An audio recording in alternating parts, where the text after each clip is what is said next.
So recently I have been making a lot of videos ranking some of the most unique campaign, squads, and weapons. In this video I'll be talking about the next upcoming campaign for Enlisted, and that is the Pacific.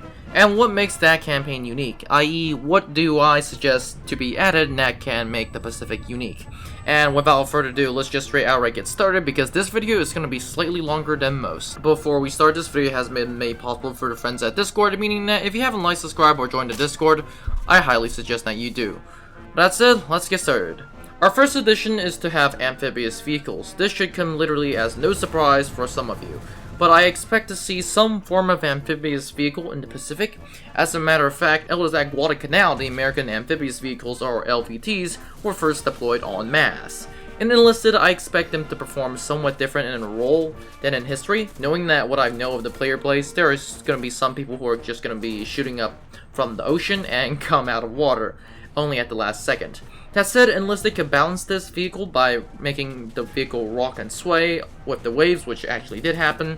This historically made shooting on water literally impossible. That's it. Another factor is that most of these vehicles are going to mainly go on land, since that I'm pretty sure that most points are going to be on land, and the more you get away from the beach, the more inland you're going to get, and you might as well just go on land eventually. So being on water for a bit isn't going to be impressive, and yeah, I honestly expect a good 90% of amphibious vehicles to be used on land. Therefore, to make the campaign interesting and unique, I suggest that the amphibious vehicles to be unlocked earlier on or within the first 10 levels of the campaign. Next are the flying boats. Like the amphibious vehicles, I expect them to be a good 99% usage of the crafts in the air. Like seriously, if you don't use a flying vehicle in the air, then there's something wrong with you. Like the amphibious tanks, the flying boats are not only at Guadalcanal, but used en masse, primarily with both factions this time, so both of them have a lot of good amphibious flying boats. They were used mostly on scouting and some on frontline duty, but that said, I expect the flying boats to be functioning very similar to heavy bombers Enlisted, if not even more sluggish. For one, flying boats were literally given a lot of bombs, and if you're wondering, no, they were sometimes given torpedoes, but in Enlisted, we're going to be talking about bombs, and speaking of torpedoes, we'll get to that later. They're going to be armed with a lot of bombs, and they're just going to be bombing the heck out of the entire base. I honestly expect them to be a massive bomber, and to drop their bombs. Now you might be thinking, isn't that extremely unbalanced? You might be right. Well, you might be right. Flying boats have a big issue, and that's their sluggishness. For one, flying boats are given a lot of bombs, which also does mean that they also have a lot of issues. Also, not to mention the fact that to give the ability to fly, most of these flying boats were given multiple engines. So as a fighter, all you have to do is either destroy one of the engines and down goes the plane.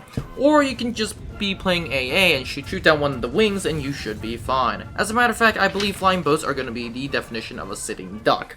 Honestly, if I were to use this squad, I'll probably drop my bombs on target, bail out, since the longer you are in air, you're more endangered, and the size also makes you an extremely large target. That said, like the tanks, I suggest that the flying boats be unlocked mid-game. This is preferably because after the fighters, considering that fighters are actually extremely useful at taking out these things historically and in-game speaking, so I suggest that these were unlocked after fighters, and preferably after the first dive bomber, considering that these flying ducks essentially are extremely heavy, and I do want them to be used somewhat late game, so people are interested to grind for them. Next, we have ships. Now, before you guys get started on why ships are unbalanced, I realize it. If Enlisted is to do a Pacific campaign, especially at Guadalcanal, I suggest adding some ships. Obviously, we can't have aircraft carriers, battleships, cruisers, or even destroyers and frigates, because, let's be honest, that's just gonna kill everything.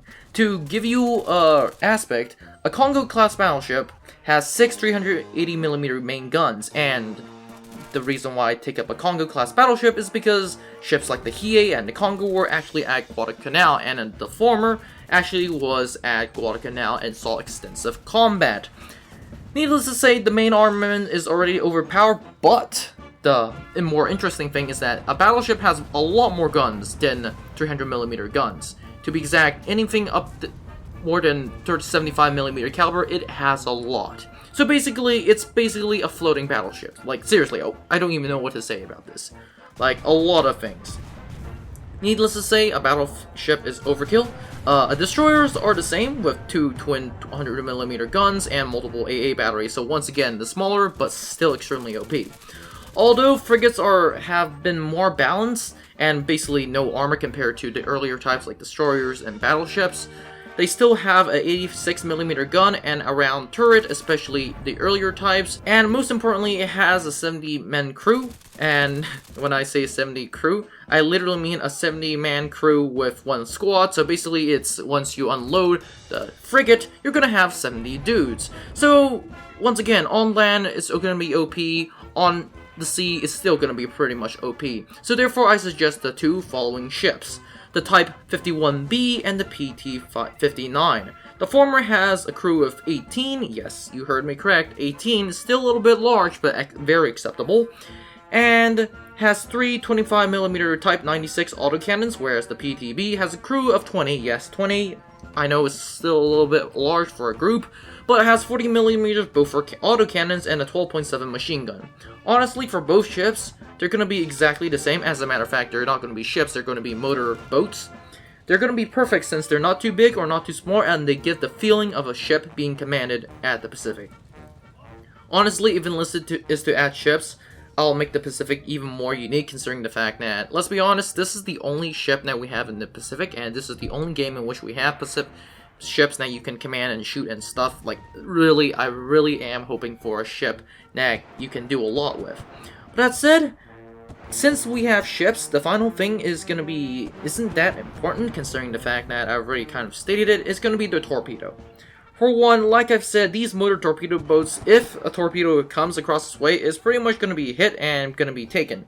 These PT-59 and the T-51B, the one being American, the PT boat being American, and the T-51B is a Japanese motor torpedo boat. Both of them are extremely heavy armed with torpedoes, to be exact, which, by the way, is a lot. It's gonna be interesting to see torpedoes, but that said, there isn't much use for the torpedoes. Like I've said, most of the targets are gonna be ground targets, like tanks, infantry. Like, you might as well just bring a regular bomb for your ships, planes, and whatever. So honestly, there isn't really a big of an issue, but at the Battle of Guadalcanal, both sides heavily used supply lines, and both sides, thus, sent a lot of ships to hunt down those supply lines. And let's be honest, a campaign with supply lines hunting and or ships hunting supply troops, or ships hunting supply ships, are very interesting, and I really am liking to see something along the lines of that.